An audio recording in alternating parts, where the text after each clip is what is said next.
एक गुरु और शिष्य जंगल से होते हुए अपने गांव जा रहे होते हैं। अंधेरा काफी हो चुका था। शिष्य ने अपने गुरु से कहा कि गुरु की काफी रात हो चुकी है, अगर आप कहें तो आज की रात यही आसपास के किसी गांव में गुजार ले।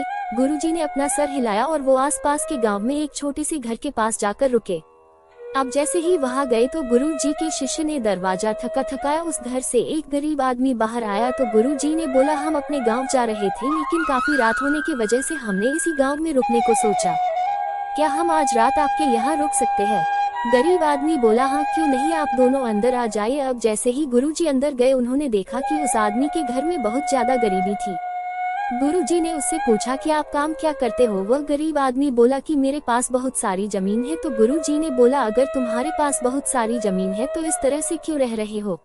वह आदमी बोला, यह किसी काम की नहीं है। गांव वाले बोलते हैं कि ये बंजर जमीन है, यहाँ पर कुछ भी नहीं उगाया जा सकता है और वहाँ फसल उगाना बहुत बड़ी बेवकूफी है। गुरुजी ने बोला कि तुम्हारा गुजारा कैसे होता है? उसने बोला कि मेरे पास एक भैंस है जिससे मेरा पूरा घर चलता है। ये सुनने के बाद गुरुजी सो जाते हैं और रात में जब सब लोग सो रहे होते हैं तब गुरुजी अपने शिष्य को उठाते हैं और उस गरीब आदमी की भैंस लेकर अपने गाँव चले जाते हैं। शिष्य अपने गुरु से पूछता है कि गुरुजी कहीं आप ये गलत तो नहीं कर रहे हैं? उस गरीब आदमी की रोजी रोटी इसी भैंस की वजह से चलती है। तो गुरुजी अपने शिष्य की तरफ देखते हैं और मुस्कुराते हुए आगे बढ़ जाते हैं।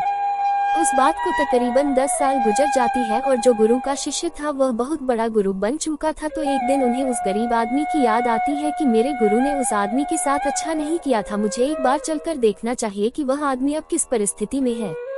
वह शिष्य उस गांव की तरफ जाता है और वहां जैसे ही पहुंचता है तो वह देखता है कि जहां पर उस गरीब आदमी का झोपड़ा था वहां पर एक बड़ा ही आलीशान महल बन चुका था और उस झोपड़ी के बाहर जो बंजर जमीन थी उस पर फल और फूलों के बगीचे थे।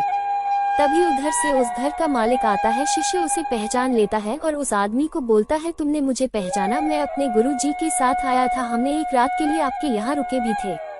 वह आदमी उसे पहचान लेता है और बोलता है कि उस रात में आप कहाँ चले गए थे? और उस रात के बाद ही मेरी भैंस कहीं चली गई थी, मेरे पास कोई रास्ता नहीं था, तो मैंने अपने जमीन पर मेहनत की और फसल निकल आई और आज मैं इस गांव का सबसे बड़ा और सबसे अमीर आदमी बन चुका हूँ।